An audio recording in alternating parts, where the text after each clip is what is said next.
আমি চাই না ভুলচুক উপেক্ষা করে কেউ আমাকে মাফ করে দিক। আমি চাই সে বুঝুক সে যা করেছে তা আমার প্রাপ্য ছিল না। সম্পর্কের বড়ত্ব ভুলে যাওয়ায় না, মহত্ব হলো সাহসের সাথে মোকাবিলা করায়।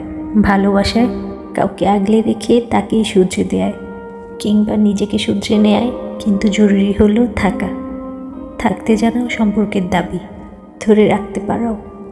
ভালোবাসার বলয় অতি দুর্বল, ছাঁচানো জুড়ে শেষ হয়ে যায়। দূরের পথিক এসে একে অপরের ক্ষুধা নিবৃত্ত করে। দূরের সাথীরা জানে বনরুটি দিয়ে দেওয়ার চেয়ে ভাগাভাগি খাওয়ায় প্রাজ্ঞতা অধিক। সম্পর্কের বনরুটি হলো বুঝতে জানা কাউকে কতটুকু কষ্ট দিয়ে পিষে ফেলেছি, আর কার দোষ ত্রুটিগুলো উপেক্ষা করে তার দুঃখ বিলাসে বোগেনভেলিয়ার চারা রোপণ করে চলছি।